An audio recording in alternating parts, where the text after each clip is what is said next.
El Concilio de Nicea y la definición de la Trinidad. ¿Has reflexionado alguna vez sobre cómo un concepto tan complejo como la Trinidad, la idea de que Dios es simultáneamente uno y trino, llegó a convertirse en el dogma central del cristianismo? ¿Qué ocurrió realmente en ese histórico concilio donde un grupo de obispos, muchos de ellos todavía marcados por las torturas de las persecuciones, definieron para siempre la naturaleza de la divinidad cristiana?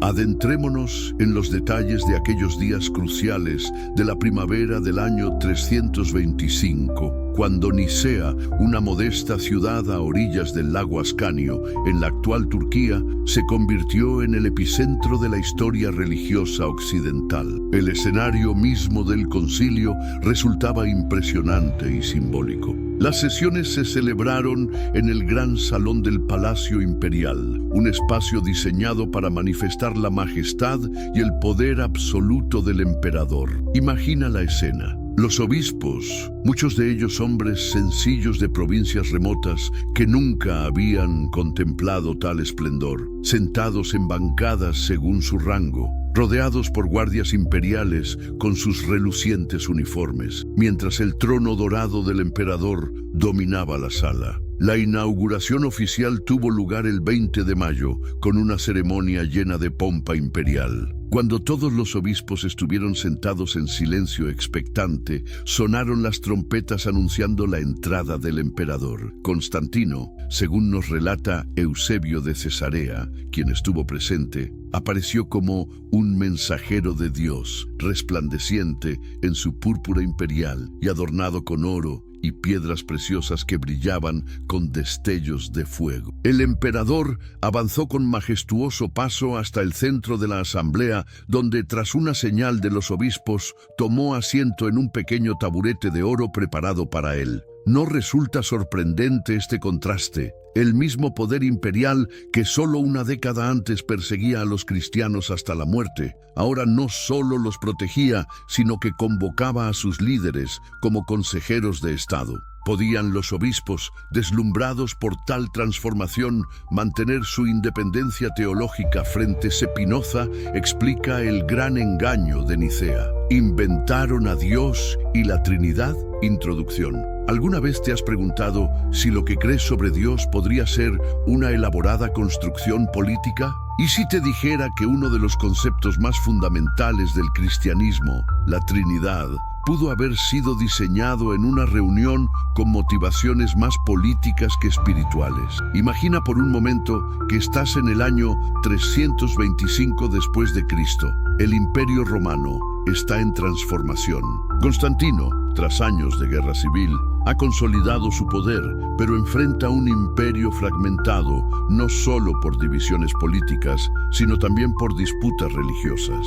El cristianismo, esa religión perseguida durante siglos, ahora goza de tolerancia oficial, pero está dividido en facciones que interpretan de manera radicalmente distinta la naturaleza de Jesús y su relación con Dios. ¿Qué harías tú si fueras el emperador? ¿Dejarías que estas disputas teológicas amenazaran la unidad del imperio que tanto te costó conquistar? ¿O intentarías resolver el conflicto de una vez por todas? El Concilio de Nicea fue precisamente eso, un intento de establecer una doctrina única y oficial sobre la naturaleza de Cristo. Pero, ¿fue realmente un encuentro espiritual guiado por la búsqueda de la verdad divina? ¿O fue más bien una maniobra política para centralizar el poder religioso bajo el control imperial? Y aquí es donde entra Baruch Spinoza, quizás el pensador más audaz y revolucionario del siglo XVII, un hombre cuyas ideas fueron tan provocativas que fue excomulgado de su comunidad judía y sus libros prohibidos tanto por católicos como por protestantes. ¿Qué vería Spinoza en este concilio y en sus conclusiones? ¿Cómo interpretaría la creación de doctrinas que, según él, están más conectadas con la imaginación humana que con la verdad racional? A través de la mirada penetrante de Spinoza, exploraremos cómo las decisiones tomadas en Nicea transformaron para siempre el cristianismo y con él la historia de Occidente. Prepárate para cuestionar lo que creías saber, para ver la historia religiosa desde una perspectiva radicalmente diferente y para enfrentar preguntas incómodas sobre los fundamentos de las creencias que han moldeado nuestra cultura por casi 2 milenios. ¿Quién fue Baruch Spinoza? ¿Has escuchado alguna vez sobre un filósofo que desafió a todas las autoridades religiosas de su tiempo y a pesar de ello sigue siendo considerado uno de los pensadores más brillantes de la historia? ¿Te has preguntado qué clase de ideas podrían ser tan peligrosas como para que un joven de apenas 23 años fuera completamente expulsado de su comunidad? Baruch Spinoza nació en 1632 en Ámsterdam, hijo de judíos sefardíes que habían huido de la persecución en Portugal. Creció en lo que muchos consideraban un refugio de tolerancia religiosa, una ciudad donde los judíos podían practicar su fe abiertamente tras siglos de persecución en la península ibérica. Sin embargo, esta aparente libertad tenía sus límites, como el joven Spinoza descubriría dolorosamente. Desde temprana edad, Spinoza demostró una inteligencia excepcional y una curiosidad insaciable. Estudió hebreo y los textos sagrados del judaísmo, pero también se sumergió en el pensamiento de Descartes, la filosofía medieval árabe y judía, y las nuevas ciencias naturales que estaban revolucionando Europa. Esta amplia educación lo llevó a desarrollar una visión crítica de las interpretaciones tradicionales religiosas.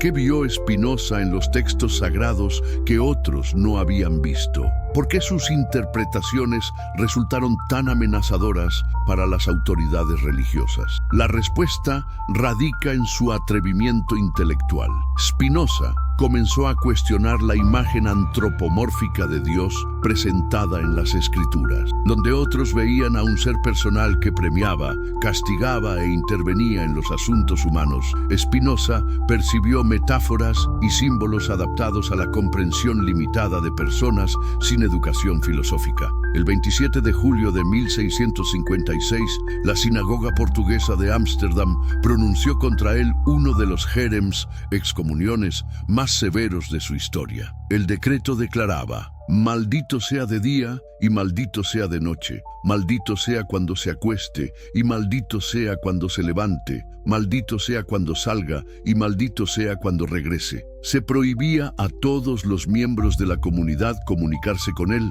leer sus escritos o acercarse a menos de 4 codos de distancia. ¿Qué ideas podían merecer tal condena? Spinoza se atrevió a sugerir que Dios no era un ser trascendente separado del mundo, sino que Dios y la naturaleza eran una misma realidad.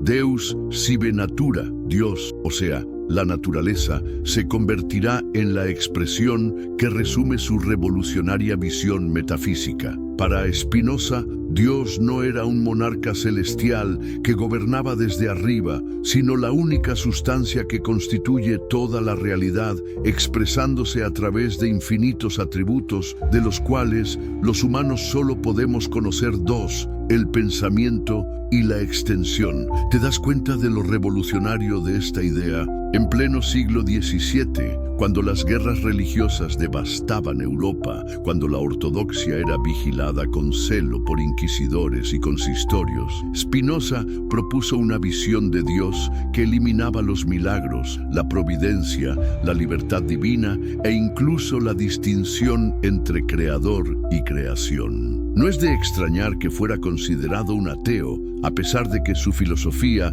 está profundamente impregnada de una especie de misticismo racional. Tras su excomunión, Spinoza se dedicó a pulir lentes para microscopios y telescopios, un oficio que le permitió mantener su independencia mientras desarrollaba su sistema filosófico. Vivió modestamente, rechazando ofertas de posiciones académicas que hubieran limitado su libertad intelectual. ¿No es fascinante que este hombre, expulsado de su comunidad y vilipendiado por las autoridades religiosas de todas las confesiones, mantuviera tal serenidad y dedicación a la búsqueda de la verdad? En 1670 publicó anónimamente su Tratado Teológico Político, una obra explosiva que contenía tenía una crítica histórica de la Biblia absolutamente revolucionaria para su tiempo. Spinoza argumentaba que las Escrituras debían ser analizadas como cualquier otro documento histórico, considerando el contexto en que fueron escritas, las intenciones de sus autores y las circunstancias políticas que influyeron en su composición. Sostuvo que Moisés no podía haber escrito todo el Pentateuco. ¿Cómo habría narrado su propia muerte? Y que muchos de los textos bíblicos eran compilaciones de diversas fuentes a lo largo de siglos. ¿Puedes imaginar el escándalo que estas ideas provocaron? Spinoza estaba aplicando la razón crítica a textos que se consideraban divinamente inspirados en cada palabra. Más aún, el filósofo argumentaba que la Biblia no pretendía enseñar verdades especulativas sobre la naturaleza de Dios o el universo, sino simplemente inculcar obediencia y moralidad a personas sencillas. La verdadera religión, para Spinoza, se reducía al amor a Dios, entendido como la naturaleza, y al prójimo. Su obra magna, La Ética, publicada póstumamente en 1677, presenta una visión completa de la realidad que rechaza el dualismo cartesiano y la imagen de un Dios personal.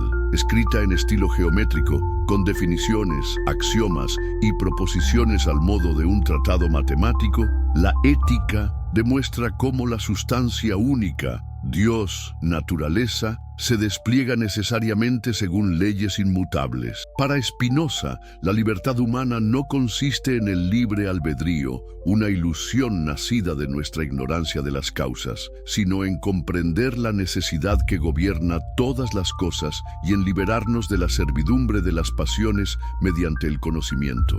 ¿No resulta paradójico que este hombre, considerado impío y peligroso por sus contemporáneos, propusiera una de las visiones más sublimes de la realidad, donde el conocimiento de Dios, naturaleza, constituye la suprema felicidad humana? No es sorprendente que este filósofo maldito desarrollara un sistema ético basado en el amor intelectual a Dios y la generosidad hacia los demás. Spinoza murió en 1677, a los 44 años, probablemente de una enfermedad pulmonar agravada por el polvo de vidrio que respiraba en su trabajo como pulidor de lentes. Dejó tras de sí un legado intelectual que permanecería en la sombra durante décadas, pero que eventualmente sería reconocido como uno de los sistemas filosóficos más coherentes y profundos jamás concebidos. Goethe lo llamaría el más teísta y el más cristiano de los filósofos. Einstein afirmaría: creo en el Dios de Spinoza, que se revela en la armonía de todo lo que existe. ¿Por qué la visión de Spinoza resulta tan relevante para examinar el Concilio de Nicea y la formulación del dogma de la Trinidad? Precisamente porque Spinoza desarrolló herramientas críticas para distinguir entre verdades racionales y construcciones teológicas influidas por factores históricos y políticos. Su mirada penetrante nos permite ver más allá de la fachada de inspiración divina para examinar las motivaciones humanas, demasiado humanas, que se esconden tras las definiciones dogmáticas. El contexto histórico del Concilio de Nicea. ¿Te has preguntado alguna vez cómo una religión perseguida durante siglos se convirtió en el poder espiritual dominante del Imperio Romano? ¿Qué acontecimientos extraordinarios tuvieron que suceder para que los seguidores de un predicador judío crucificado terminaran definiendo la ortodoxia religiosa en el Palacio Imperial? Para entender el Concilio de Nicea, debemos retroceder al turbulento periodo que siguió a la crisis del siglo III en el Imperio Romano. Tras décadas de anarquía militar, guerras civiles y amenazas exteriores, Diocleciano había logrado estabilizar el imperio mediante reformas radicales, incluyendo la división del poder entre 2 Augustos y 2 Césares, la tetrarquía. Sin embargo, este sistema colapsó tras su abdicación en 305, desencadenando una nueva serie de conflictos por el poder supremo. En este caótico escenario emerge la figura de Constantino, hijo de Constancio Cloro, uno de los tetrarcas. Tras la muerte de su padre en 306, Constantino fue proclamado emperador por sus tropas en Britania, pero tuvo que luchar durante años para consolidar su posición. ¿Qué papel jugó el cristianismo en su ascenso al poder? Según la tradición cristiana, en vísperas de la batalla del puente Milvio contra su rival Magencio en 312, Constantino tuvo una visión. Vio en el cielo una cruz con las palabras «In hoc signo vinces», con este signo vencerás. Ordenó a sus soldados pintar el crismón, monograma de Cristo, en sus escudos y efectivamente obtuvo una victoria decisiva. ¿Fue esta conversión auténtica o una calculada maniobra política? Los historiadores siguen debatiendo esta cuestión.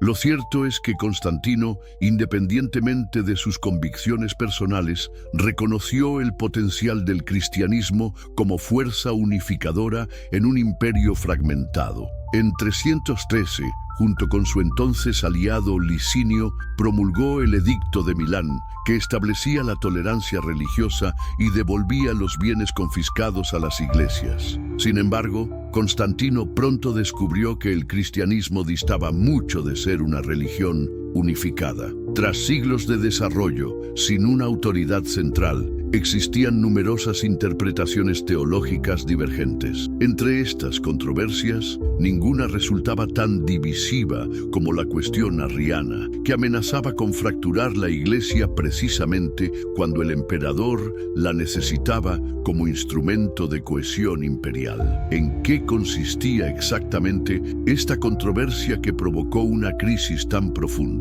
Todo comenzó en Alejandría, el gran centro intelectual del Mediterráneo oriental, donde un presbítero llamado Arrio comenzó a enseñar una doctrina cristológica que causaría profundas divisiones. Arrio sostenía que el Logos, el Verbo o Hijo, no era eterno ni consubstancial con el Padre, sino la primera y más perfecta de las criaturas, creada antes del tiempo para ser el instrumento de la creación del universo. Según Arrio, hubo un tiempo en que el Hijo no existía. Esta afirmación, aparentemente técnica, tenía profundas implicaciones teológicas. Significaba que Cristo no era plenamente divino en el mismo sentido que el Padre, sino un ser intermedio entre Dios y la creación. Para Arrio, esta visión salvaguardaba la trascendencia y unidad divinas. Solo podía haber un Dios verdadero, ingénito y eterno. La posición arriana no surgió de la nada. Se apoyaba en una larga tradición de teología subordinacionista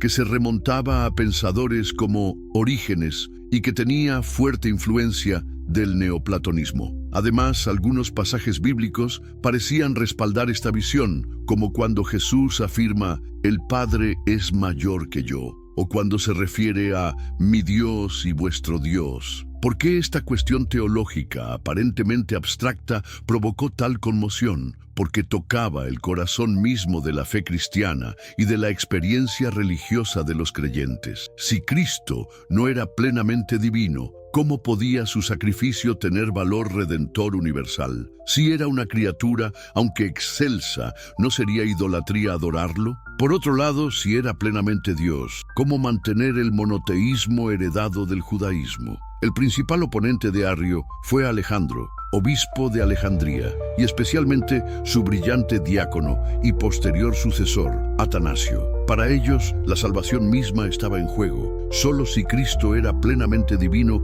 podía reconciliar a la humanidad con Dios. Dios se hizo hombre para que el hombre se hiciera Dios, afirmaba Atanasio, expresando la doctrina de la divinización, teosis, tan central en la teología oriental.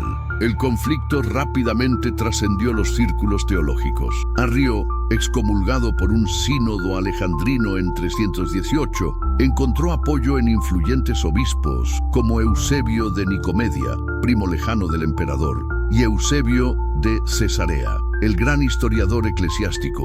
La controversia se extendió por todo el Oriente cristiano, dividiendo comunidades y causando disturbios públicos. En ciudades como Alejandría y Antioquía, los debates teológicos se trasladaban a las calles y mercados, con el pueblo tomando partido apasionadamente. ¿Puedes imaginar una época en que las definiciones teológicas suscitaran tal pasión popular que provocaran disturbios callejeros? Según el historiador Sócrates Escolástico, la controversia arriana había llegado a tal punto que los infieles se mofaban de estos asuntos en los teatros, y los cristianos, a causa de las disputas entre ellos mismos, se convirtieron en objeto de burla. Para Constantino, recién establecido como único emperador tras derrotar a Licinio en 324, esta situación resultaba intolerable. Necesitaba unidad religiosa para consolidar la unidad política del imperio. Inicialmente intentó mediar en el conflicto,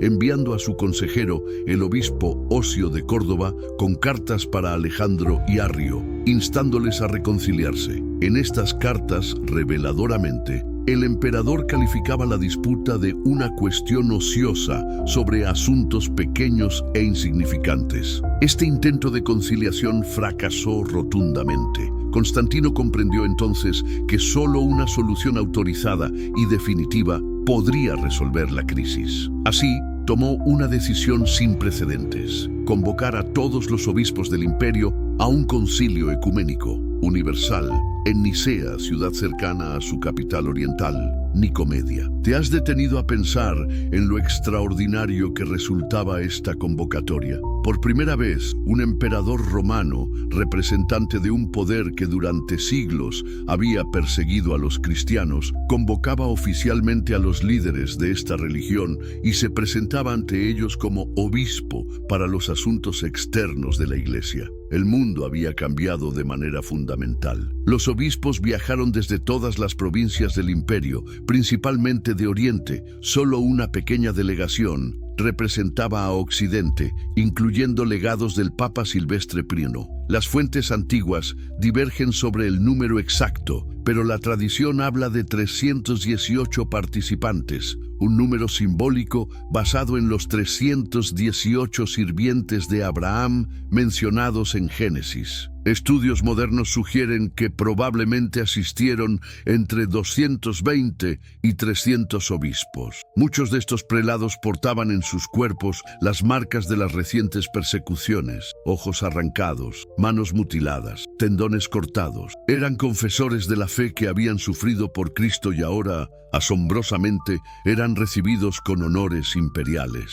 ¿Podían estos hombres, que habían resistido la tortura antes que renegar de su fe, imaginar siquiera que un día serían convocados por el emperador para definir la doctrina oficial del imperio? El concilio fue inaugurado solemnemente el 20 de mayo del año 325 en el Palacio Imperial de Nicea. Constantino, vestido con púrpura imperial y adornado con oro y piedras preciosas, presidió la sesión inaugural. Según Eusebio de Cesarea, el emperador exhortó a los obispos a la concordia y prometió libertad de discusión, actuando más como moderador que como juez teológico. Sin embargo, ¿era realmente posible una deliberación libre y abierta bajo la mirada del todopoderoso emperador? ¿Hasta qué punto la presencia imperial condicionó el desarrollo y el resultado del concilio? Estas preguntas son fundamentales para entender la dinámica de Nicea y su significado histórico. Las sesiones continuaron durante varias semanas, con intensos debates sobre la cuestión arriana. El propio Arrio fue invitado a exponer sus ideas, que fueron rebatidas vehementemente por Atanasio y otros teólogos. Las fuentes contemporáneas ofrecen pocos detalles sobre el desarrollo exacto de las discusiones, pero es evidente que la mayoría de los obispos rechazaron la posición arriana como incompatible con la tradición apostólica. No obstante, existía considerable diversidad de opiniones sobre cómo formular positivamente la relación entre el Padre y el Hijo. Algunos preferían atenerse a fórmulas bíblicas, mientras otros veían necesario utilizar términos filosóficos precisos para clausurar cualquier ambigüedad. Fue en este contexto donde se introdujo el término crucial homoousios, consubstancial, o de la misma sustancia, probablemente a sugerencia de Osio de Córdoba o del mismo Constantino. Este término resultaba problemático para muchos obispos por varias razones. Primero, no aparecía en las Escrituras. Segundo, tenía un pasado sospechoso. Había sido utilizado por herejes modalistas como Sabelio, que negaban la distinción real entre las personas divinas. Tercero, en el lenguaje filosófico de la época, podía implicar una identidad material incompatible con la espiritualidad divina. A pesar de estas reservas, la fórmula homoousiana acabó imponiéndose. ¿Por qué? En gran medida, debido al respaldo imperial. Constantino dejó claro su apoyo a esta solución, y pocos obispos estaban dispuestos a oponerse abiertamente al emperador que acababa de liberar a la Iglesia de las persecuciones. El resultado fue el famoso Credo Niceno, que declaraba explícitamente que el Hijo es engendrado, no creado, de la misma sustancia que el Padre, homoousios to patri. A este credo se añadieron anátemas que condenaban específicamente las posiciones arrianas, y a los que dicen hubo un tiempo en que no existía y antes de ser engendrado no existía. A estos anatematiza la Iglesia católica y apostólica. El documento fue firmado por la inmensa mayoría de los obispos presentes. Incluso Eusebio de Cesarea, que inicialmente tenía reservas, acabó suscribiéndolo tras recibir explicaciones que le permitieron interpretarlo de manera aceptable para su teología. Solo 2 obispos libios, Teonas y Secundus, se negaron firmemente a firmar, siendo exiliados junto con Arrio. ¿Significa esto que el arrianismo quedó definitivamente derrotado en Nicea? En absoluto. Aunque aparentemente resuelto, el conflicto apenas comenzaba. En los años siguientes, muchos de los que habían firmado el credo bajo presión imperial comenzaron a manifestar sus reservas. El propio Constantino, influido por consejeros pro-arrianos como Eusebio de Nicomedia, modificó su posición. Arrio fue rehabilitado, aunque murió antes de ser readmitido oficialmente en la comunión eclesial, mientras que defensores del homoousios como Atanasio sufrieron destierros. Durante las décadas siguientes, especialmente bajo los hijos de Constantino, el imperio experimentó un confuso vaivén teológico-político, con sínodos que contradecían a otros sínodos y emperadores que imponían fórmulas de compromiso. Figuras como Atanasio vivieron más tiempo exiliados que en sus sedes episcopales. El arrianismo, lejos de desaparecer, se convirtió en la forma dominante de cristianismo entre muchos pueblos germánicos, gracias a la labor misionera del obispo Ulfilas. Solo en el Concilio de Constantinopla, 381, bajo el emperador Teodosio I, se reafirmó definitivamente la fe nicena, aunque con una fórmula revisada que añadía precisiones sobre la divinidad del Espíritu Santo, completando así la doctrina trinitaria que ha permanecido como ortodoxia cristiana hasta nuestros días. ¿Qué lecciones podemos extraer de este turbulento periodo? Quizás la más importante sea reconocer la profunda interrelación entre política y teología en la formación del cristianismo imperial. Las decisiones doctrinales nunca fueron puramente teológicas, sino que estuvieron condicionadas por factores políticos, culturales y personales. Sin embargo, sería simplista reducir el Concilio de Nicea a una mera maniobra política de Constantino. Los debates reflejaban preocupaciones teológicas genuinas sobre la naturaleza de Cristo y la salvación que habían ocupado a las comunidades cristianas desde sus inicios. Lo que cambió con Nicea fue el contexto. Por primera vez, estas disputas teológicas adquirieron importancia política directa y la posibilidad de resolverse mediante la autoridad imperial. Esta alianza entre poder político y definición dogmática marcó el nacimiento del cristianismo como religión imperial, con profundas consecuencias para la historia occidental. No resulta paradójico que una religión nacida de la predicación de un profeta judío ejecutado por las autoridades romanas acabara definiendo su ortodoxia bajo los auspicios del emperador romano. La perspectiva de Spinoza sobre la construcción de los dogmas. ¿Alguna vez te has preguntado qué diría uno de los filósofos más audaces de la historia sobre las bases mismas de la fe cristiana? ¿Cómo interpretaría Baruch Spinoza, ese pensador revolucionario que desafió todas las ortodoxias de su tiempo, la construcción del dogma fundamental del cristianismo, la Trinidad? Imagina por un momento el escenario: un joven filósofo judío, educado en una comunidad religiosa tradicional, pero nutrido también por las corrientes más innovadoras del pensamiento europeo, se atreve a cuestionar no solo las interpretaciones de los textos sagrados, sino la naturaleza misma de Dios, tal como la entienden las religiones establecidas. Este hombre, tan brillante que fue excomulgado a los 23 años por sus ideas monstruosas y heréticas, nos ofrece una lente única para examinar críticamente uno de los momentos decisivos en la historia de Occidente: el Concilio de Nicea y la definición de la Trinidad. Para Spinoza, ese evento ocurrido 13 siglos antes de su nacimiento no representaría simplemente un debate teológico arcano, sino un caso paradigmático de cómo las instituciones religiosas construyen y legitiman dogmas que, lejos de expresar verdades eternas, responden a necesidades políticas y sociales concretas.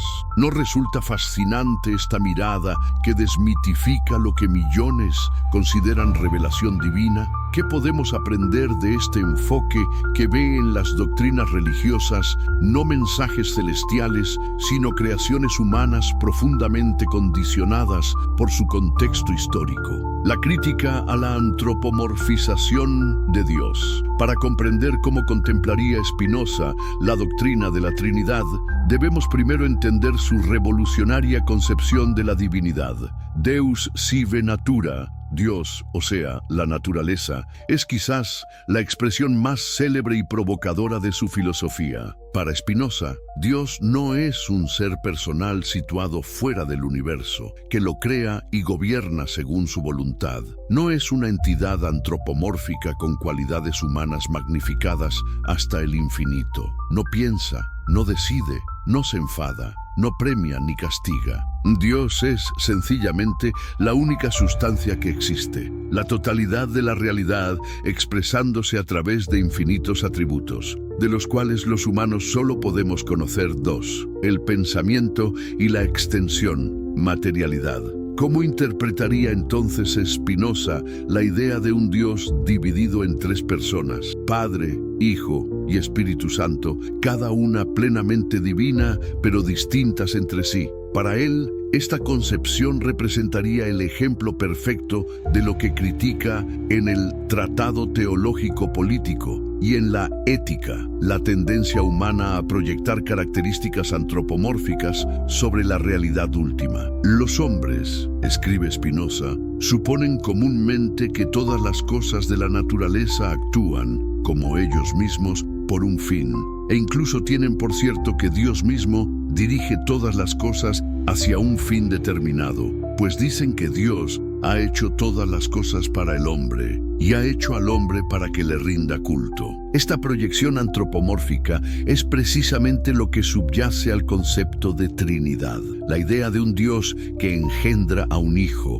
un Padre que ama, un Espíritu que procede de ambos, una comunión de personas divinas que deliberan y deciden. Todo esto sería para Spinoza una elaborada construcción imaginativa que nada tiene que ver con la verdadera naturaleza de la divinidad. ¿No es acaso evidente que estamos ante una proyección de relaciones familiares y sociales humanas sobre lo divino? Spinoza distinguía cuidadosamente entre lo que llamaba natura naturans, la naturaleza creadora, Dios como causa de sí mismo, y natura naturata, la naturaleza creada, el mundo manifestado. Para él, cuando los cristianos hablan del Padre como creador y del Hijo como creado o engendrado, están confundiendo estos dos aspectos de la única realidad. Cristo no podría ser consubstancial con Dios en sentido estricto, porque para Spinoza solo existe una sustancia. Todo lo demás, incluidos los seres humanos,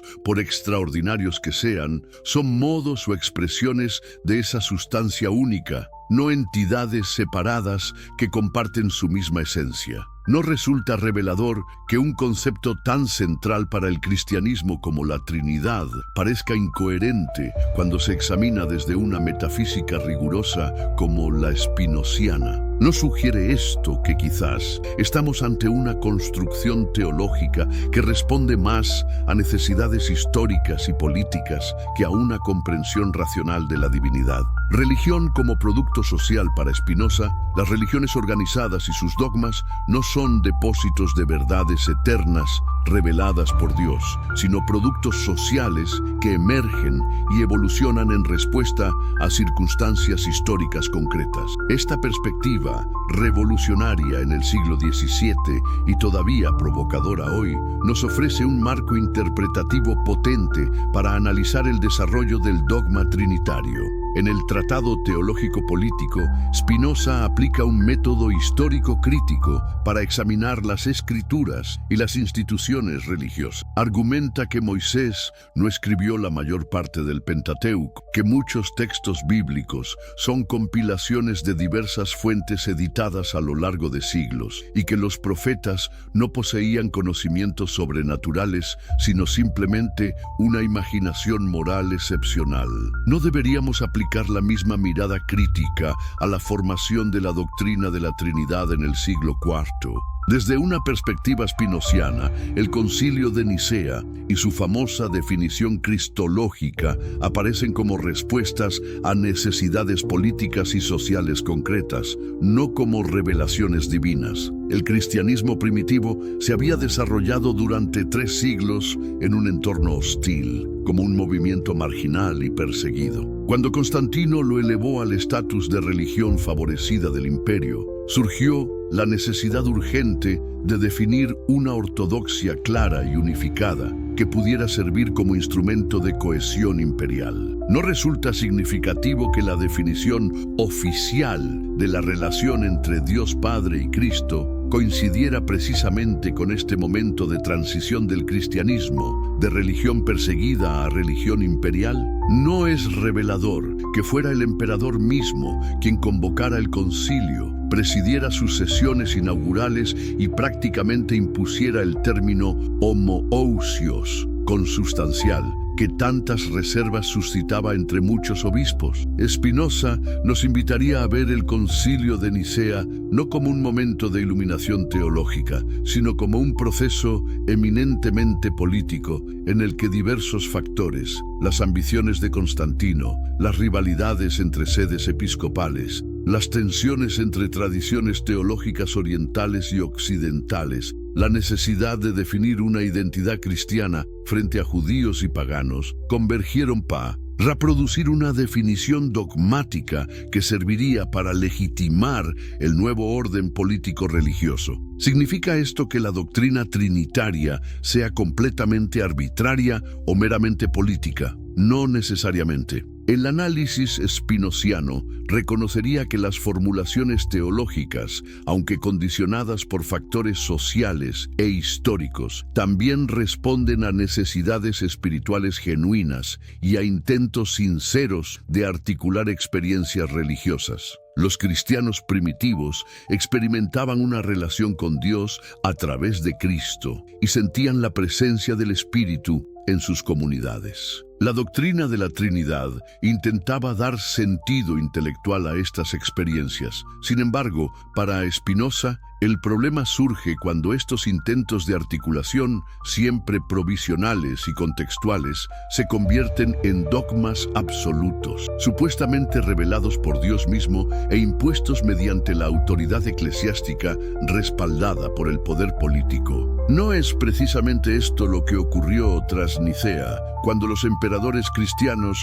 comenzaron a perseguir a quienes sostenían interpretaciones heréticas de la relación entre el Padre y el Hijo? El análisis histórico de las Escrituras y la Trinidad. Si Spinoza viviera hoy y aplicara su método histórico crítico al desarrollo de la doctrina trinitaria, ¿qué descubriría? Probablemente señalaría algo que los estudiosos contemporáneos han documentado extensamente: la ausencia de una doctrina trinitaria claramente articulada en las Escrituras y en los primeros siglos cristianos. El Nuevo Testamento contiene pasajes que sugieren la divinidad de Cristo y referencias al Espíritu Santo como agente divino, pero nada que se aproxime a la compleja formulación metafísica de una sustancia, tres personas, que emergería en los siglos IV y V. La famosa fórmula bautismal de Mateo 28, 19, en el nombre del Padre, del Hijo y del Espíritu Santo, no implica necesariamente igualdad ontológica ni consustancialidad. Los primeros autores cristianos, Clemente de Roma, Ignacio de Antioquía, Justino Mártir, Ireneo de León, afirmaban la divinidad de Cristo de diversas maneras, pero sus formulaciones distaban mucho de la precisión metafísica que exigiría posteriormente el dogma niceno. Algunos, como Justino, utilizaban lenguaje subordinacionista que sugería una jerarquía entre el Padre y el Logos. Orígenes, el brillante teólogo alejandrino del siglo III, enseñaba explícitamente que el Hijo era Deuteros Theos, un Dios secundario, y estaba subordinado al Padre. ¿No resulta revelador que lo que después se consideraría herejía hubiera sido una posición teológica perfectamente respetable antes de Nicea? ¿Y no sugiere esto que la doctrina trinitaria, lejos de ser una verdad revelada desde el principio, fue una construcción gradual que cristalizó en un momento histórico específico bajo presiones políticas concretas? Spinoza seguramente señalaría también cómo el lenguaje filosófico griego, especialmente conceptos neoplatónicos y aristotélicos como homoousios, hipostasis, ousia, fue incorporado a las formulaciones teológicas cristianas. La doctrina trinitaria no emergió directamente de las escrituras judías ni de las enseñanzas de Jesús, un predicador judío que difícilmente habría reconocido las complejas formulaciones metafísicas de Nicea, sino de la fusión del mensaje cristiano con categorías filosóficas helenísticas. Esta observación no pretende invalidar la doctrina trinitaria, sino simplemente situarla en su contexto histórico-cultural, reconociendo que representa una interpretación contingente, no una verdad eterna revelada directamente por Dios. Para Spinoza, esta historicidad de los dogmas no era motivo de escándalo, sino una consecuencia natural del carácter humano de las religiones y sus instituciones. Superstición versus razón. Una de las críticas más incisivas de Spinoza a las religiones organizadas se refiere a su tendencia a promover lo que él denomina superstición, la creencia en intervenciones divinas arbitrarias, milagros, revelaciones especiales y misterios incomprensibles que exigen obediencia ciega, no comprensión racional. En el prefacio del Tratado Teológico Político, Spinoza escribe: «Veo que el gran empeño de los teólogos ha sido siempre el de encontrar la manera de extraer de las Sagradas Escrituras sus propias ficciones y antojos y avalarlos con la autoridad divina». ¿No es precisamente esto lo que ocurrió en Nicea y después? Los teólogos extrajeron de textos ambiguos una doctrina metafísica compleja que luego presentaron como verdad revelada que todos debían aceptar bajo pena de condenación. Para Spinoza, la verdadera religión no consiste en aceptar dogmas incomprensibles, sino en practicar la justicia y la caridad. La superstición, en cambio, transforma la religión en un sistema de creencias arbitrarias que generan temor y obediencia. No se ajusta perfectamente a esta descripción la historia posterior al concilio de Nicea, cuando las disputas sobre fórmulas cristológicas provocaron persecuciones, exilios, incluso guerras. El dogma trinitario, con su insistencia en un misterio que trasciende la razón humana, como tres pueden ser uno sin contradicción, representa para una mirada spinociana el ejemplo perfecto de cómo la superstición sustituye a la comprensión racional. Los cristianos deben aceptar este dogma no porque lo entiendan. De hecho, se insiste en que supera la comprensión humana, sino porque las autoridades eclesiásticas, respaldadas por el poder político, así lo han definido. Spinoza distinguía cuidadosamente entre teología y filosofía, entre fe y razón. La primera se ocupa de la obediencia y la piedad práctica. La segunda busca la verdad mediante el entendimiento racional. El problema surge cuando la teología invade el terreno de la filosofía e impone dogmas metafísicos como verdades reveladas. Para Spinoza, esto no solo daña la búsqueda honesta de la verdad, sino que corrompe la propia religión, transformándola de una práctica ética en un sistema de creencias abstractas. ¿No sería la conversión de un predicador ético judío en la segunda persona de una trinidad metafísica el ejemplo perfecto de esta distorsión? ¿No representa el paso de las enseñanzas morales de Jesús a las complejas formulaciones cristológicas de Nicea exactamente el tipo de desviación que Spinoza criticaba? Sorprendentemente, Spinoza consideraba que estos dogmas complejos y supuestamente misteriosos no eran accidentes, sino elementos funcionales dentro del sistema religioso institucional. Servían para mantener a las masas en un estado de obediencia temerosa y dependencia de las autoridades interpretativas, sacerdotes, teólogos. La superstición, escribe en el mismo prefacio, enseña a los hombres a despreciar la razón y la naturaleza y a admirar y venerar solo aquello que contradice a ambas. La Trinidad, con su insistencia en que tres son uno sin contradicción, en que Cristo es completamente humano y completamente divino simultáneamente, representaría para Spinoza un caso paradigmático de este tipo de superstición institucionalizada que subordina la razón a la autoridad. Los fieles deben aceptar lo que no pueden comprender, confiando en que las autoridades eclesiásticas poseen algún acceso privilegiado a verdades trascendentes. No resulta significativo que, tras fijar el dogma trinitario, la Iglesia insistiera tan vehementemente en que constituía un misterio más allá de la comprensión humana. Desde una perspectiva spinoziana, esta insistencia no refleja humildad teológica, sino una estrategia institucional. Al declarar ciertos dogmas fuera del alcance de la razón, la Iglesia se protegía de cuestionamientos críticos y aseguraba su monopolio interpretativo. El gran engaño en la perspectiva filosófica. Si pudiera dialogar con nosotros hoy, ¿calificaría Spinoza al Concilio de Nicea y su definición trinitaria como un gran engaño? Probablemente evitaría este lenguaje polémico, prefiriendo un análisis más matizado que distinguiera entre intenciones individuales y dinámicas institucionales. Sin embargo, su filosofía nos ofrece herramientas poderosas para desentrañar los mecanismos a través de los cuales intereses políticos y teológicos convergieron para producir uno de los dogmas más influyentes de la historia occidental. Política eclesiástica versus verdad. No es función de la razón, escribe Spinoza en su Ética, considerar como defectuosas las cosas de la naturaleza, sino solo entenderlas.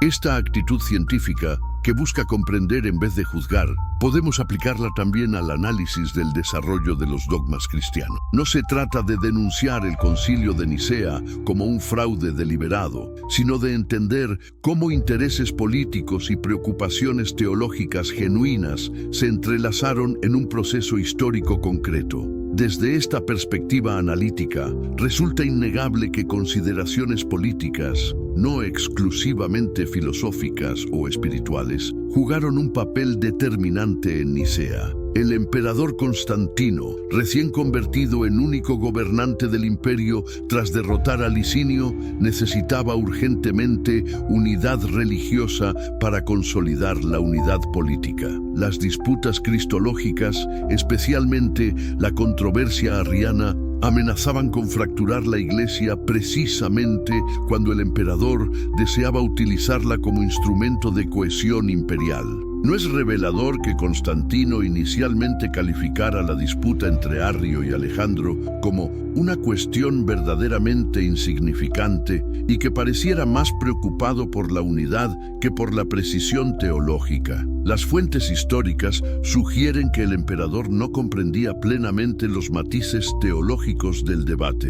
pero entendía perfectamente sus implicaciones políticas. La convocatoria misma del concilio representaba una innovación radical. Por primera vez, un emperador romano intervenía directamente en asuntos doctrinales cristianos, aunque formalmente Constantino actuó como protector, dejando que los obispos deliberaran. Su presencia y preferencias indudablemente condicionaron el proceso. Osio de Córdoba, su consejero personal, jugó un papel crucial en la introducción del término homoousios, que resultaría decisivo. ¿Podían los obispos deliberar libremente bajo la mirada del todopoderoso emperador? No es significativo que la inmensa mayoría firmara la fórmula nicena, a pesar de que muchos tenían reservas teológicas sobre el término homoousios, y aún más revelador. No demuestra la rápida rehabilitación de Arrio y el exilio de Atanasio en los años posteriores, que muchas firmas respondían más a presiones políticas que a convicciones teológicas profundas? El historiador eclesiástico Sócrates Escolástico sugiere que algunos obispos firmaron el credo para evitar el desagrado imperial. Incluso Eusebio de Cesarea, cuyas simpatías pro-arrianas eran conocidas, acabó suscribiendo la fórmula, aunque envió una carta a su congregación explicando que la interpretaba de manera compatible con sus convicciones previas. La influencia política sobre el resultado doctrinal se hizo aún más evidente en las décadas siguientes, cuando emperadores con diferentes inclinaciones teológicas apoyaron fórmulas cristológicas divergentes e incluso contradictorias. Constancio II favoreció posiciones semi-arrianas. Juliano el Apóstata promovió la fragmentación cristiana para debilitar la religión. Valente apoyó decididamente el arrianismo. Finalmente, Teodosio I impuso definitivamente la ortodoxia nicena. ¿No ilustra esta secuencia perfectamente cómo las definiciones dogmáticas respondían en gran medida a configuraciones políticas cambiantes? Desde una perspectiva espinociana, lo problemático no es tanto que factores políticos influyeran en las decisiones teológicas, esto es humanamente comprensible, sino que posteriormente estas definiciones contingentes se presentaran como verdades eternas reveladas por Dios mismo. El verdadero engaño no estaría en el proceso histórico de construcción del dogma, sino en su posterior deshistorización y absolutización. La naturaleza de las definiciones dogmáticas. Para comprender plenamente la crítica de Spinoza a formulaciones como el dogma trinitario, debemos sumergirnos en su teoría del conocimiento. En la Ética, Spinoza distingue 3 tipos o grados de conocimiento. Conocimiento de primer género, opinión o imaginación. Incluye percepciones sensoriales confusas, informaciones de segunda mano y generalizaciones inadecuadas basadas en experiencias limitadas. Conocimiento de segundo género, razón. Conocimiento adecuado de las propiedades comunes de las cosas, obtenido mediante el razonamiento lógico y científico. Conocimiento de tercer género, intuición. Aprehensión inmediata y directa de la esencia de las cosas particulares en su relación con Dios o la naturaleza.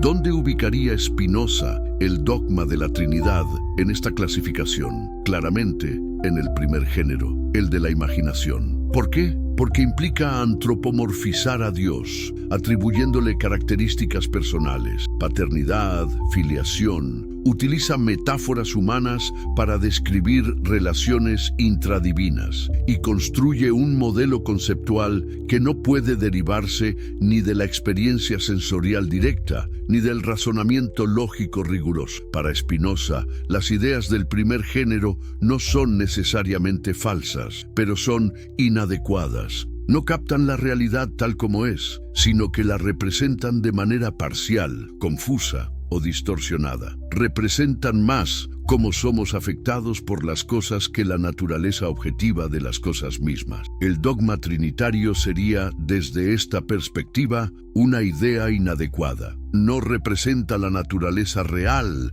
de la divinidad, que para Spinoza es la sustancia única, impersonal e inmanente, sino que proyecta categorías humanas sobre lo divino. No es un conocimiento genuino de Dios, sino una construcción imaginativa que refleja necesidades humanas de personificar lo absoluto. ¿Significa esto que la Trinidad es simplemente una ficción arbitraria? No necesariamente. Spinoza reconocería que, como todas las construcciones religiosas duraderas, responde a necesidades humanas genuinas y contiene intuiciones parciales valiosas. La idea de un Dios que se comunica con la humanidad, el Logos, que se encarna en la historia humana, Jesús, y que actúa interiormente en los creyentes, Espíritu, responde a experiencias religiosas auténticas. El problema surge cuando estas metáforas y modelos parciales se presentan como descripciones literales de la realidad divina y se elevan al estatus de verdades reveladas infalibles. Para Spinoza,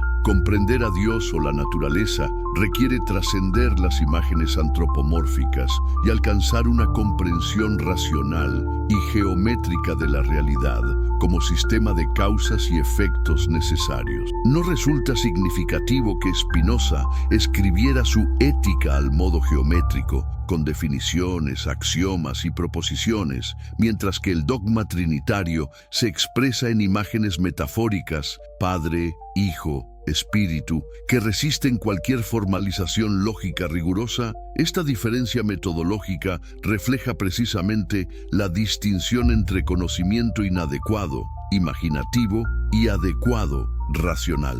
El problema de la compatibilidad lógica. Si examinamos el dogma trinitario desde la perspectiva lógica rigurosa que caracteriza la filosofía de Spinoza, encontramos una tensión fundamental. ¿Cómo puede algo ser simultáneamente uno y tres sin contradicción? Los teólogos cristianos tradicionalmente han apelado al misterio y a los límites de la razón humana frente a realidades divinas. Pero, ¿satisfaría esta respuesta a un filósofo como Spinoza, que consideraba la claridad y la distinción lógica como criterios fundamentales de verdad? La fórmula clásica, una sustancia, tres personas, intenta resolver la aparente contradicción, distinguiendo entre el plano de la esencia, una, y el plano de las personas, tres. Sin embargo, desde una perspectiva spinociana, esta solución verbal no resuelve realmente el problema lógico subyacente. Si las tres personas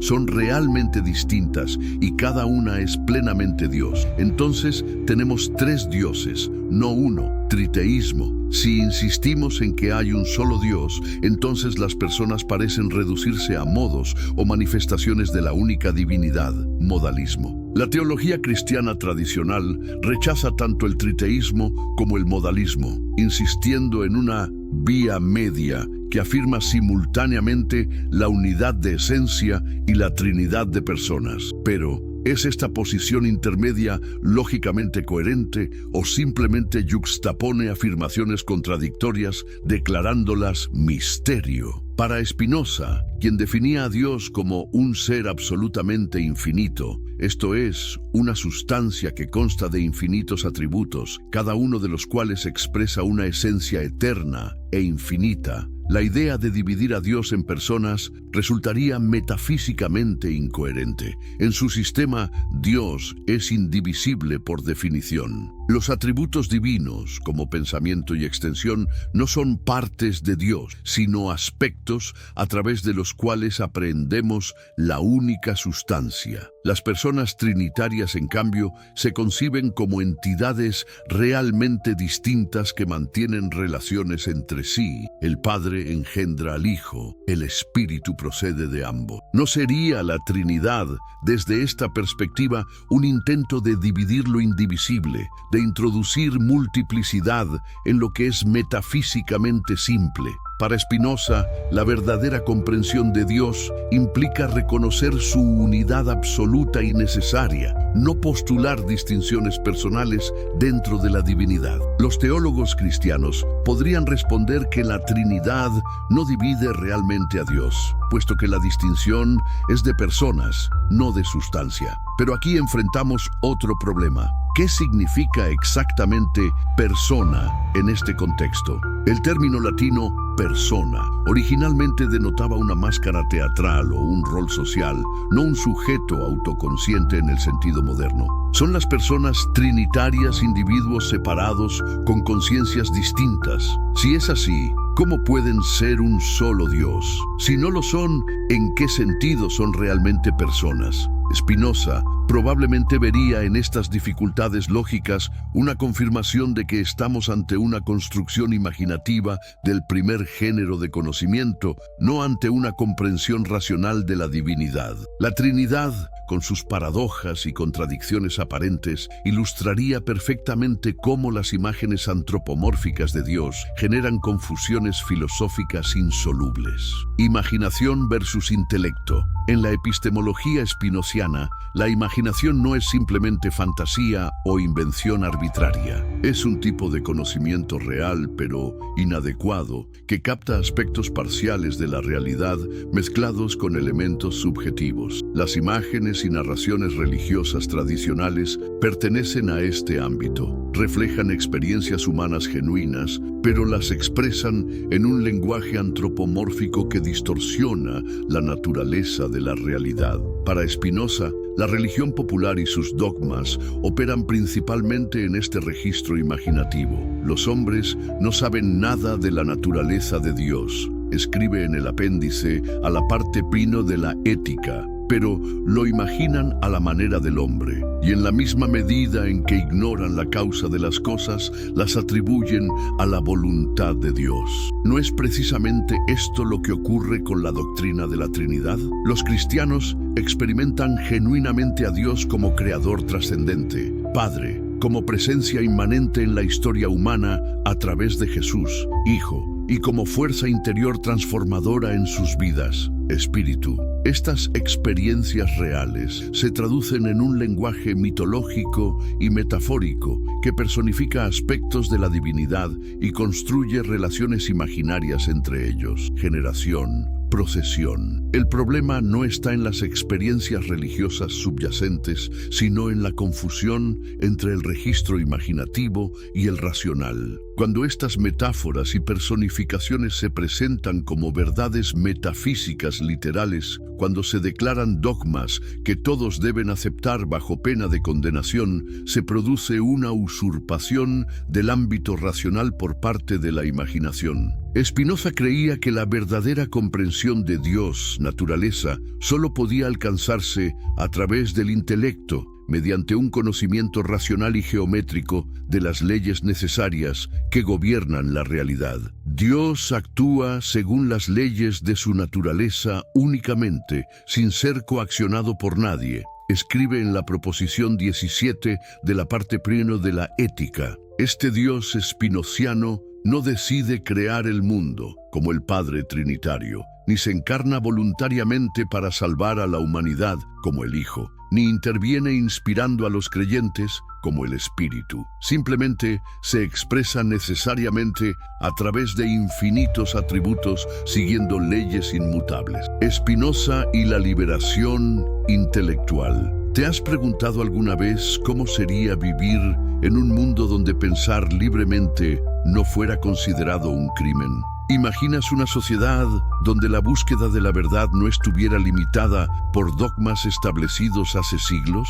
En pleno siglo XVII, cuando las hogueras de la Inquisición aún ardían en Europa y las guerras religiosas devastaban naciones enteras, un hombre se atrevió a imaginar precisamente ese mundo. Un humilde pulidor de lentes, excomulgado de su comunidad, rechazado por todas las instituciones religiosas de su época, propuso una revolución intelectual tan profunda que aún hoy seguimos descubriendo sus implicaciones.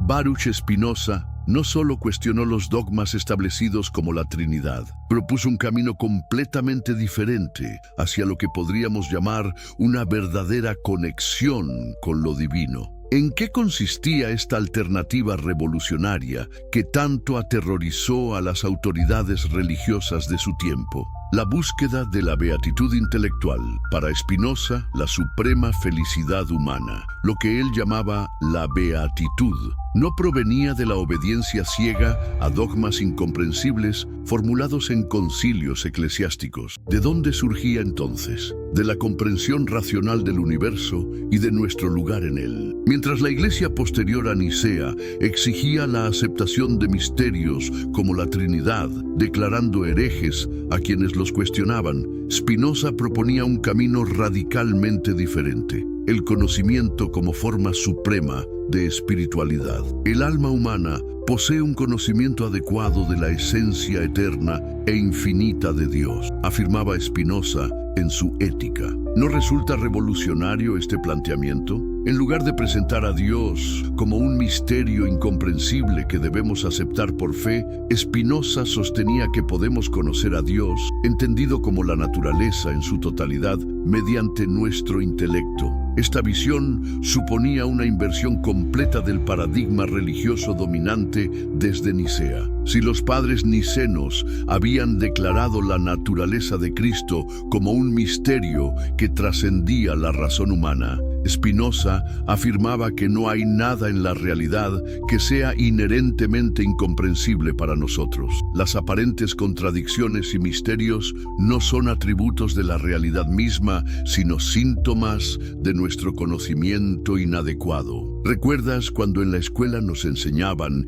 que ciertos temas religiosos debían ser aceptados por fe? Spinoza rechazaba esta separación entre fe y razón. Para él, la verdadera religiosidad no consistía en aceptar dogmas impuestos por autoridades externas, sino en el progresivo conocimiento de la realidad mediante un esfuerzo intelectual honesto y riguroso. El filósofo holandés distinguía tres tipos de conocimiento. El primero, basado en rumores y opiniones, como aceptar la Trinidad porque nos lo enseñaron desde niños. El segundo, fundamentado en razonamientos lógicos correctos pero abstractos. Y el tercero, el conocimiento intuitivo que comprende las cosas desde la perspectiva de la eternidad, sub specie a eternitatis. Este tercer tipo de conocimiento, que Spinoza consideraba el más elevado, nos permite ver cada cosa particular como una expresión necesaria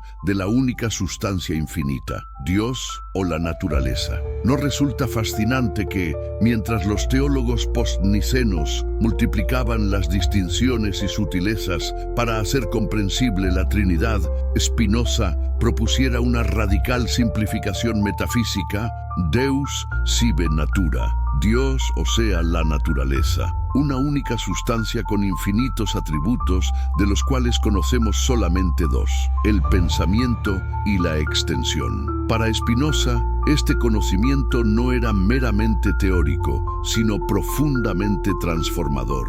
El tercer género de conocimiento genera un amor intelectual a Dios, amor Dei intellectualis, que constituye nuestra máxima felicidad y virtud. ¿No es esto una forma de espiritualidad, aunque radicalmente diferente de la propuesta por las iglesias institucionales? Cuando comprendemos adecuadamente la realidad, entendemos que todo lo que sucede es necesario, incluidas nuestras propias pasiones y limitaciones.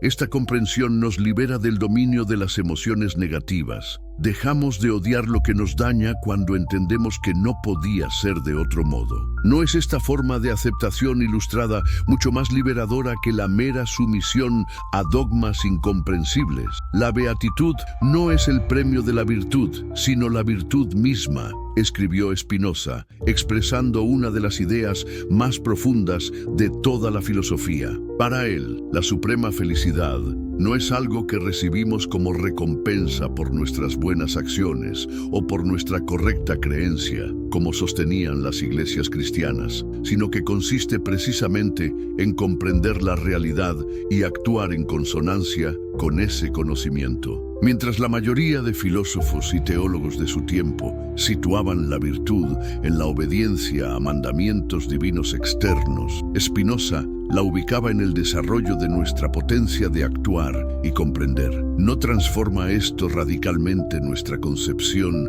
de la relación entre los humanos y lo divino? Libertad de pensamiento. La verdadera revolución spinoziana. Si hay un aspecto en el que Spinoza se adelantó varios siglos a su tiempo fue en su defensa incondicional de la libertad de pensamiento. En una época donde la disidencia intelectual podía costar la vida, recordemos a Giordano Bruno, quemado en la hoguera en 1600, Spinoza se atrevió a declarar que en un estado libre, cada individuo tiene el derecho soberano a pensar lo que quiera y a decir lo que piensa. ¿Podemos imaginar cómo sonaron estas palabras en pleno siglo XVII? No solo en círculos religiosos ortodoxos, sino incluso entre los pensadores más progresistas de su tiempo. La idea de una libertad de pensamiento y expresión sin restricciones resultaba escandalosa. En su Tratado Teológico Político, publicado anónimamente en 1670, Spinoza desarrolló una de las primeras y más contundentes defensas de la separación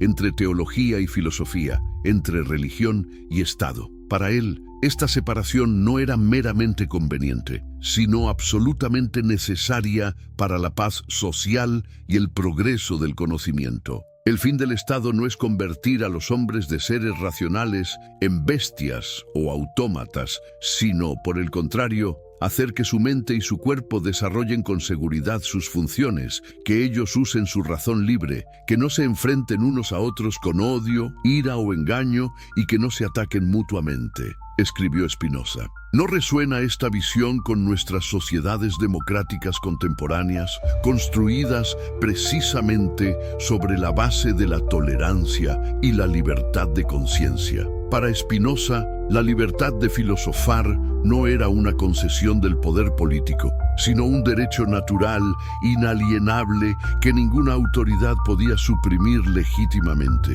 ¿No resulta extraordinario que en plena era del absolutismo monárquico y la ortodoxia religiosa, este pensador solitario formulara principios que hoy consideramos fundamentos básicos de las democracias liberales? Esta defensa de la libertad intelectual estaba íntimamente conectada con su crítica a los dogmas establecidos como la Trinidad.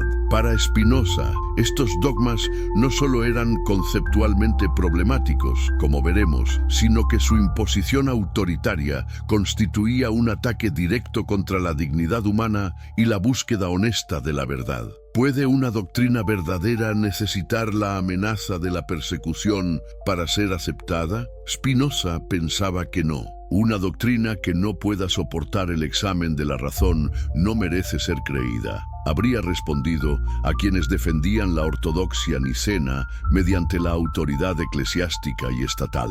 La apuesta de Spinoza era radical. La libertad de pensamiento no solo no amenaza la verdadera religión, sino que constituye su condición necesaria. Si la religión auténtica consiste en el amor a Dios y al prójimo, ¿cómo podría este amor florecer en un ambiente de coerción y miedo? Esta visión contrasta dramáticamente con la evolución del cristianismo post-niceno, donde la imposición de la ortodoxia mediante la coerción estatal se convirtió en norma. ¿Recuerdas la famosa frase atribuida a San Agustín? Compelle intrare, oblígalos a entrar, utilizada durante siglos para justificar la persecución de herejes. Spinoza la habría rechazado categóricamente. Para Spinoza, la auténtica fe religiosa no requiere la imposición dogmática de fórmulas incomprensibles como la Trinidad, sino que se expresa en la práctica de la justicia y la caridad.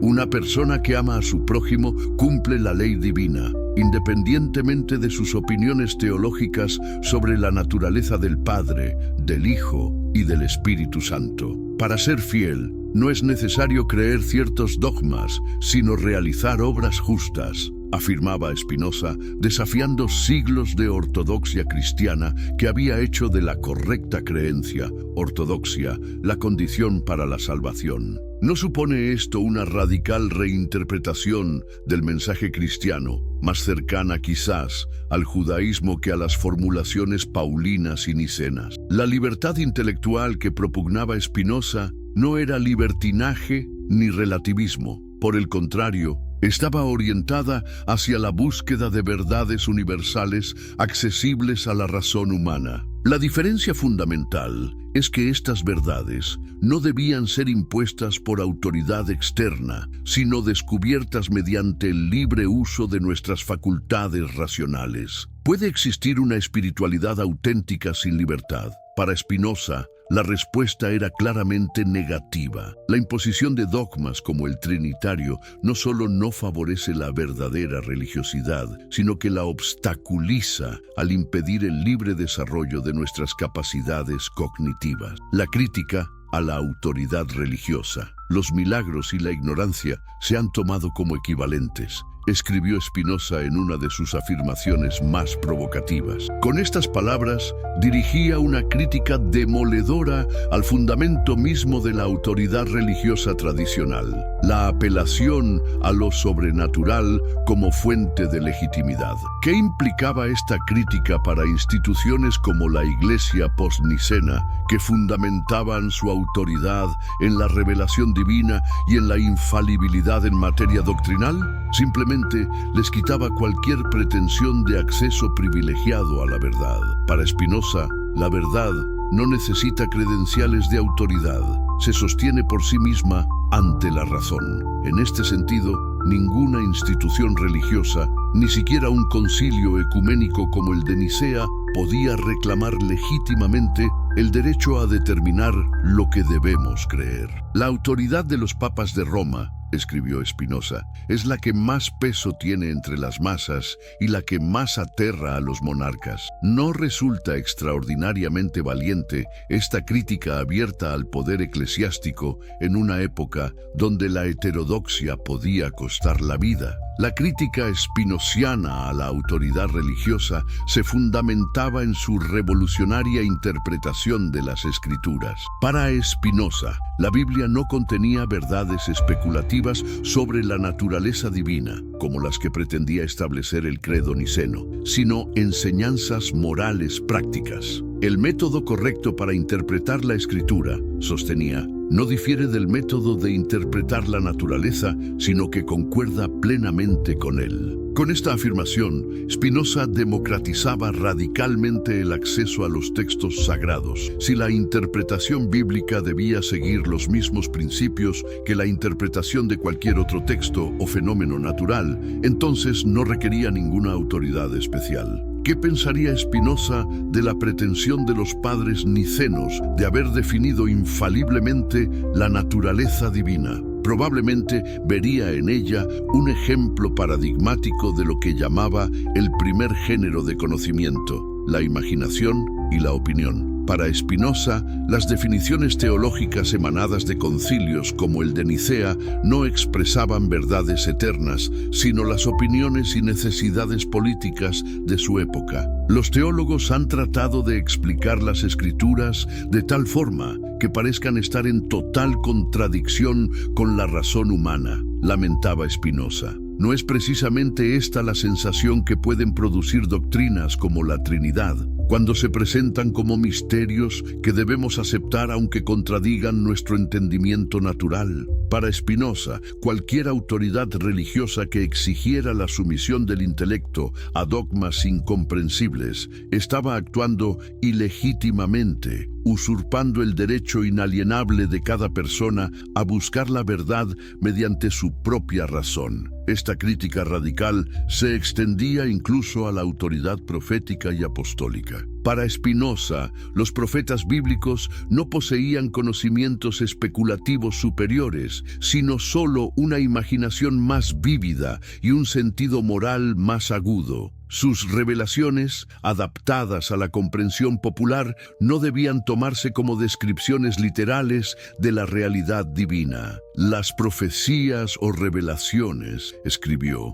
dependen únicamente de la imaginación de los profetas, lo que nos permite concluir que los profetas no percibieron la revelación divina mediante un conocimiento natural. es decir, por sus facultades naturales. ¿No supone esto una desmitificación radical de la autoridad religiosa tradicional? Con respecto a los apóstoles, cuya autoridad era central para las definiciones nicenas, Spinoza sostenía que también ellos, como seres humanos de su tiempo, interpretaron el mensaje de Jesús según sus propias capacidades y circunstancias históricas. Sus escritos no contenían verdades especulativas infalibles sobre la naturaleza divina, sino exhortaciones prácticas adaptadas a las comunidades a las que se dirigían. ¿Qué consecuencias tenía esta posición para la autoridad del Concilio de Nicea y sus definiciones dogmáticas?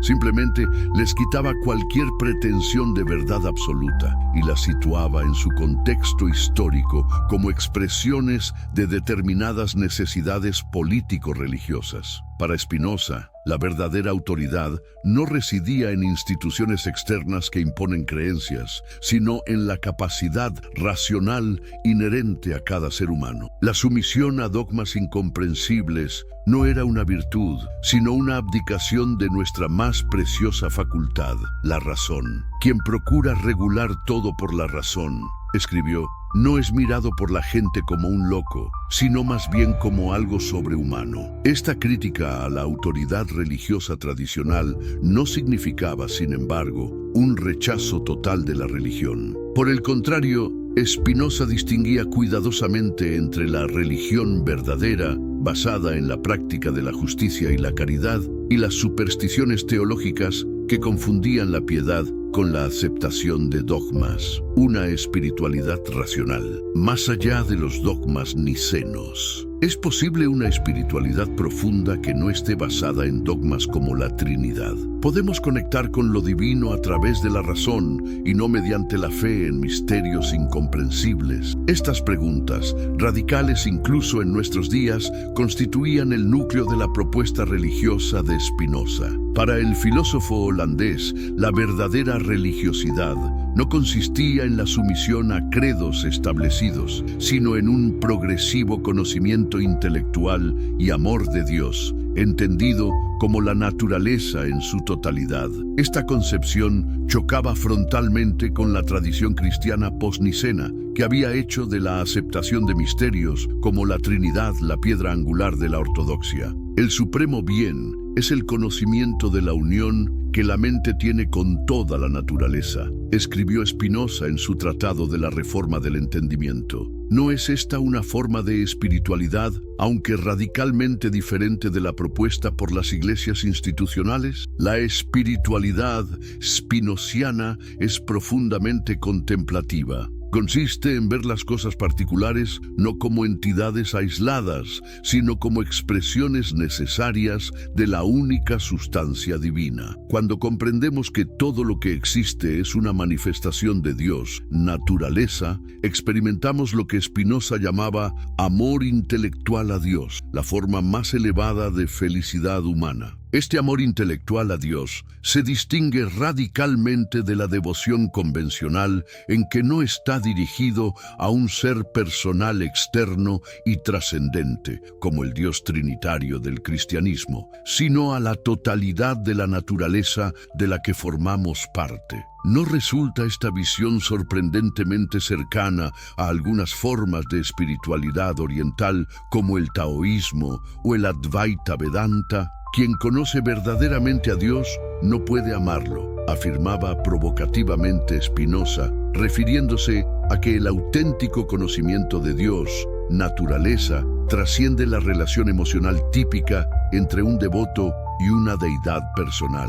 Este conocimiento genera un amor de orden superior, intelectual, sereno, libre de las fluctuaciones emocionales que caracterizan las formas convencionales de religiosidad. Para Spinoza, los dogmas trinitarios formulados en Nicea pertenecían a lo que llamaba el primer género de conocimiento. Ideas inadecuadas basadas en la imaginación y no en la comprensión racional. No eran verdades eternas reveladas por Dios, sino construcciones humanas, demasiado humanas, que reflejaban las circunstancias políticas y las limitaciones conceptuales de su época. ¿Significa esto que Spinoza rechazaba completamente la figura histórica de Jesús y su mensaje? En absoluto. Para él, Jesús fue un maestro excepcional que comprendió y enseñó verdades éticas fundamentales. Sin embargo, Spinoza distinguía claramente entre el mensaje moral de Jesús y las elaboraciones teológicas posteriores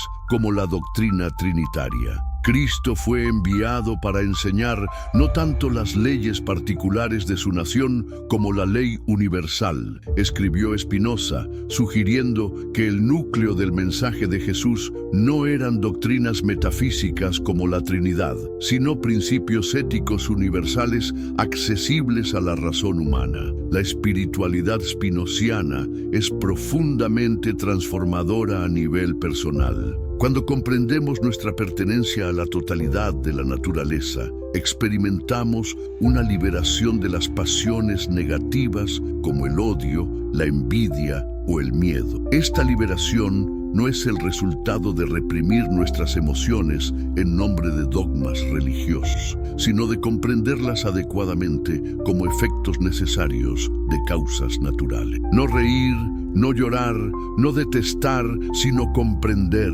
escribió Spinoza, expresando esta actitud de comprensión serena que constituye el núcleo de su espiritualidad racional. ¿No nos ofrece esta perspectiva una alternativa tanto al dogmatismo religioso como al nihilismo materialista? Para Spinoza, la verdadera libertad espiritual no consiste en la capacidad de actuar arbitrariamente, lo que él consideraba una ilusión, sino en actuar según la necesidad de nuestra propia naturaleza, comprendida adecuadamente. Un hombre libre es aquel que vive según el dictamen de la sola razón, afirmaba en la Ética. Esta concepción de la libertad contrasta dramáticamente con la tradición cristiana post-nicena, que había vinculado la libertad espiritual a la correcta creencia y a la gracia divina. Para Spinoza, no necesitamos la intervención milagrosa de un Dios personal para alcanzar la salvación, entendida como beatitud.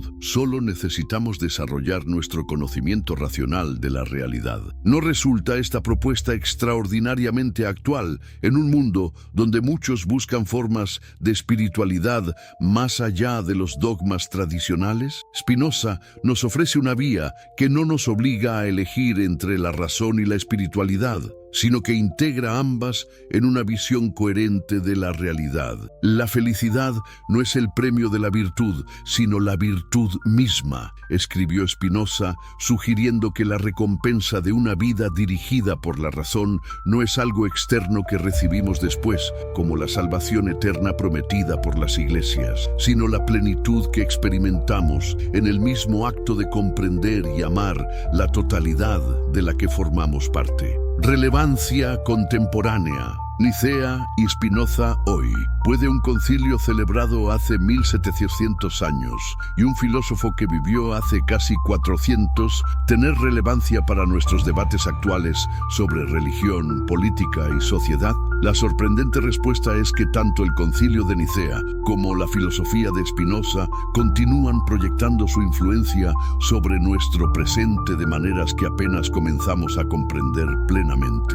Los cuestionamientos modernos al concilio de Nicea en las últimas décadas, historiadores y teólogos han sometido los eventos y decisiones del concilio de Nicea a un examen crítico sin precedentes. Lejos de las visiones idealizadas que presentaban el concilio como una asamblea puramente espiritual guiada por el Espíritu Santo, la investigación contemporánea ha revelado un panorama mucho más complejo y matizado. ¿Hasta qué punto el resultado resultado del concilio estuvo determinado por la presión del emperador Constantino. Esta pregunta, que habría sido considerada herética en épocas anteriores, es hoy objeto de legítimo debate académico. Historiadores como Timothy D. Barnes han demostrado que, si bien Constantino no dictó directamente la fórmula de fe nicena, su presencia y su clara preferencia por una solución que favoreciera la unidad imperial ejercieron una influencia decisiva en los obispos. El consenso casi unánime alcanzado en Nicea,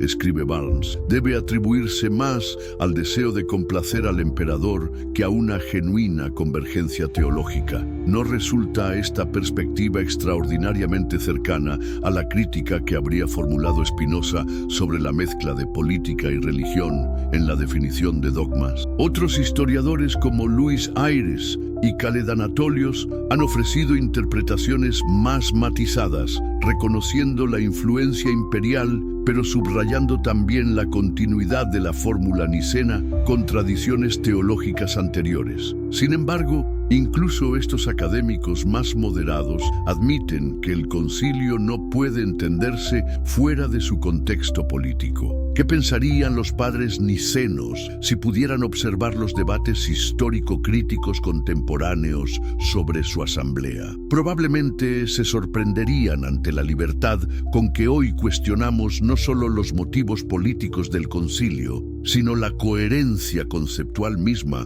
de sus definiciones dogmáticas. Teólogos modernos como John Hick y Don Cupitt han planteado serias objeciones a la coherencia lógica del concepto trinitario definido en Nicea y elaborado posteriormente en Constantinopla. Para Hick, la doctrina de la Trinidad, entendida literalmente, es lógicamente incoherente y debe reinterpretarse como una metáfora religiosa, no como una descripción de la realidad última. ¿No resuena esta posición con la crítica de Spinoza a las ideas inadecuadas del primer género de conocimiento? Incluso dentro de las iglesias tradicionales, numerosos teólogos contemporáneos han propuesto reinterpretaciones de la Trinidad que se alejan significativamente de la comprensión literal de tres personas en una sustancia. Karl Rahner, uno de los teólogos católicos más influyentes del siglo XX, llegó a afirmar provocativamente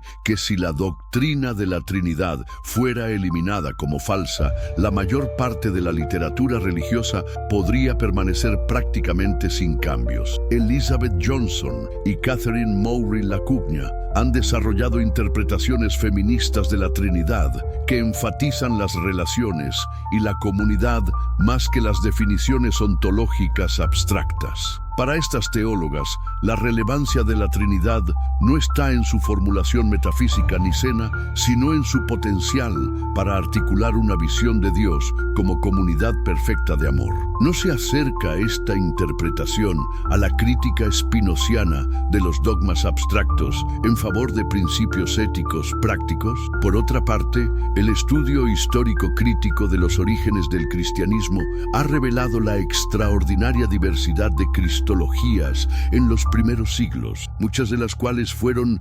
marginalizadas o suprimidas tras Nicea. Obras como Lost Christianities de Bart Ehrman han popularizado la idea de que la ortodoxia nicena no fue la expresión natural y necesaria del mensaje cristiano original, sino el resultado contingente de complejas luchas político-religiosas. ¿Qué implicaciones tiene esta conciencia histórica para la autoridad de las definiciones nicenas en el cristianismo contemporáneo? La respuesta varía enormemente según las tradiciones. Mientras las iglesias más tradicionalistas continúan afirmando la validez permanente e inmutable del dogma trinitario, como fue definido en los antiguos concilios, muchos teólogos progresistas abogan por reinterpretaciones que tengan en cuenta tanto los avances en la investigación histórica como los desarrollos filosóficos modernos. Esta tensión entre tradición e interpretación crítica es particularmente visible en los diálogos ecuménicos contemporáneos. Puede haber unidad cristiana sin unanimidad en la interpretación de los antiguos dogmas como la Trinidad. Cada vez más líderes religiosos parecen inclinarse por una respuesta afirmativa, priorizando la práctica común de la justicia y la caridad por encima de la uniformidad doctrinal. No resuena esta actitud con la distinción espinociana entre la verdadera religión, basada en la práctica ética y las especulaciones teológicas. En el ámbito político, la investigación contemporánea ha prestado especial atención a las consecuencias de la alianza constantiniana entre Iglesia y Estado que se consolidó con el Concilio de Nicea. Historiadores como Ramsay MacMullen han documentado cómo, tras Nicea, la persecución política de la disidencia religiosa se convirtió en norma, transformando radicalmente el carácter del cristianismo. La victoria del cristianismo, escribe MacMullen, fue en parte una victoria de la coerción. Esta perspectiva crítica sobre la cristianización del Imperio Romano resuena poderosamente con la defensa espinociana de la separación entre religión y Estado como condición para la libertad de conciencia. El retorno a Spinoza en el pensamiento contemporáneo. Si el Concilio de Nicea ha sido objeto de revaluación crítica, la filosofía de Spinoza ha experimentado un asombroso renacimiento en el pensamiento contemporáneo. ¿Quién habría imaginado que aquel filósofo excomulgado y marginado en su época se convertiría en una referencia central para algunos de los pensadores más influyentes de los siglos XX y XXI? ¿Por qué este renovado interés en Spinoza? Quizás porque su crítica radical a los dogmas establecidos y su defensa de la libertad de pensamiento resultan extraordinariamente actuales en nuestras sociedades pluralistas. Quizás también porque su integración de espiritualidad y racionalidad ofrece una alternativa tanto al dogmatismo religioso como al materialismo reduccionista. Filósofos como Gilles Deleuze han encontrado en Spinoza a un precursor de lo que llaman filosofía de la inmanencia, un pensamiento que rechaza los dualismos y las trascendencias para centrarse en la potencia creativa de la vida misma. Para Deleuze, Spinoza es el príncipe de los filósofos, precisamente porque su sistema elimina todas las jerarquías trascendentes, incluida la del Dios trinitario, a favor de un plano de inmanencia donde todo se conecta con todo. Spinoza es el Cristo de los filósofos, escribe Deleuze provocativamente, sugiriendo que el filósofo holandés realizó en el ámbito del pensamiento una revolución comparable a la que Jesús realizó en el ámbito religioso. ¿No resulta fascinante esta revalorización de un pensador que en su época fue condenado como ateo y blasfemo? Antonio Negri, por su parte, ha desarrollado una interpretación política de Spinoza que lo presenta como teórico de la democracia radical y la multitud creativa. Para Negri, la metafísica spinociana de la única sustancia que se expresa en infinitos modos proporciona el fundamento para pensar una comunidad política donde la singularidad de cada individuo no contradice, sino que potencia la cooperación colectiva. Spinoza es el salvaje anomalía de la filosofía moderna, escribe Negri, destacando cómo su pensamiento desafía las categorías dominantes de la modernidad filosófica y política. Esta interpretación resuena poderosamente con los movimientos contemporáneos que buscan formas de democracia más participativa y menos jerárquicas.